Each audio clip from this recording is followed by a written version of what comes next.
आवश्यकताओं की पूर्ति के लिए आत्मनिर्भर बनाने में मदद करता है। आर्थिक सशक्तिकरण से तात्पर्य है किसी व्यक्ति या किसी समुदाय को आर्थिक रूप से मजबूत और आत्मनिर्भर बनाना, जिससे वे अपने जीवन के जो मूलभूत आवश्यकताएं हैं जैसे कि रोटी, कपड़ा, मकान आदि की पूर्ति स्वयं कर सके। जैसा कि इन्होंने बताया कि स्वयं सहायता समूह में 10 से 12 सदस्य रहते हैं जो मिलकर कुछ पैसे समूह में जमा करते हैं और उस जमा धनराशि को वे या तो ऋण के लिए उपयोग में लाते हैं या फिर अपना खुद का व्यवसाय शुरू करते हैं। दोनों ही माध्यमों में समूह का और समूह के सदस्यों का भी आर्थिक रूप से वे मजबूत बनते हैं और आत्मनिर्भर बनते हैं। साथ ही साथ वे उनका आर्थिक सशक्तिकरण भी होता है। तो आइए कुछ उदाहरण के द्वारा समझते हैं कि एक गांव में कुछ महिलाएं मिलकर एक स्वयं सहायता समूह का निर्माण करती है। अब वे महिलाएं हर महीने कुछ पैसे जैसे कि 100 रुपए जमा करते हैं। अब उस जमा धनराशि को वे या तो ऋण के लिए उपयोग में लाते हैं या तो व्यवसाय के लिए उपयोग में लाते हैं। तो जिससे दोनों को फायदा होता है। जिसको ऋण प्रदान किया जाता है और ऋण के रूप में जो ब्याज दिया जाता है, मतलब ऋण स्वरूप जो ब्याज से पैसे मिलते हैं उससे समूह को भी फायदा होता है। साथ ही साथ उस जरूरतमंद व्यक्ति को भी फायदा होता है जो ऋण ले रहा होता है। तो दूसरा जो उद्देश्य है वह है आत्मनिर्भरता। तो आत्मनिर्भरता से आप सभी क्या क्या समझते हैं, कोई बता सकता है क्या? आत्मनिर्भर होना से क्या तात्पर्य है? तो आत्मनिर्भरता से तात्पर्य है खुद पर निर्भर होना, अर्थात अपने स्वयं की जो आवश्यकताएं हैं उसकी पूर्ति के लिए स्वयं पर निर्भर रहना, न कि दूसरों पर। तो स्वयं सहायता समूह किस प्रकार से किसी महिला या फिर कोई व्यक्ति को आत्मनिर्भर बनाता है, इसके बारे में हम चर्चा करते हैं। तो इसके लिए दो उदाहरण के माध्यम से समझते हैं। एक गांव में एक महिला थी जो अपने पति पर पूर्णतः निर्भर रहती थी। अपने पति की कमाई पर पूर्णतः निर्भर रहती थी और उस महिला के पति की किसी कारणवश मृत्यु हो जाती है। अब उस महिला के पास अपने आजीविका चलाने के लिए अर्थात जीवन यापन करने के लिए कोई साधन नहीं बच पाता, जिससे वे महिला आर्थिक रूप से कमजोर हो जाती है। और एक और महिला है जो कि अपने पति के ऊपर निर्भर रहती थी, साथ ही साथ वे स्वयं सहायता समूह से भी जुड़ी हुई थी।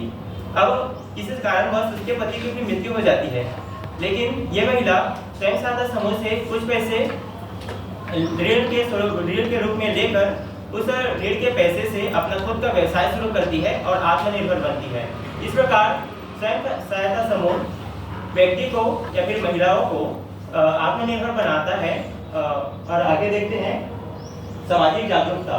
ठीक है, तो स्वयं सहायता समूह सामाजिक जागरूकता किस प्रकार से फैलाता है इसके बारे में हम चर्चा करते हैं। तो समाज में शिक्षा, स्वास्थ्य, साफ सफाई या फिर लैंगिक असमानता के प्रति स्वयं सहायता समूह जागरूकता फैलाने का काम करती है। जैसे कि एक उदाहरण के माध्यम से समझते हैं इसको भी। किसी शहर में एक दंपति है जो अपने बच्चे के रूप में बेटी नहीं चाहती है। तो यह दंपति को आधुनिक उपकरणों के माध्यम से पता चलता है कि उसके घर बेटी पैदा होने वाली है। तो वे दंपति क्या करते हैं कि वे बच्ची जिसने अभी दुनिया में कदम भी नहीं रखा है उसको उस माता के गर्भ में ही मार देते हैं। इस प्रकार के सामाजिक अवसादों के प्रति सामाजिक जागरूकता फैलाने का काम स्वयं सहायता समूह कर सकती है। नेक्स्ट टॉपिक है महिलाओं का सशक्तिकरण। जैसा कि हमने फर्स्ट वाले पॉइंट में समझा कि सशक्तिकरण क्या होता है, तो महिलाओं का सशक्तिकरण से तात्पर्य है महिलाओं को आर्थिक रूप से, सामाजिक रूप से, मानसिक रूप से और शारीरिक रूप से मजबूत बनाना, जिससे कि वे अपने स्वयं के जीवन की जो मूलभूत आवश्यकताएं हैं उसकी पूर्ति कर सके। साथ ही साथ महिलाओं के अंदर नेतृत्व करने की क्षमता को विकसित करने का काम स्वयं सहायता समूह करता है और उन्हें आत्मनिर्भर बनाने का काम भी स्वयं सहायता ही समूह करता है। महिलाओं के अंदर निर्णय लेने की क्षमता का विकास भी स्वयं सहायता समूह के माध्यम से ही होता है। जैसे कि उदाहरण के माध्यम से समझते हैं कि एक महिला गांव की कुछ महिलाएं मिलकर स्वयं से सहायता समूह का निर्माण करती हैं और एक सिलाई मशीन खरीद कर कुछ उत्पाद बनाती है और उस उत्पाद को स्थानीय बाजार में बेचती है।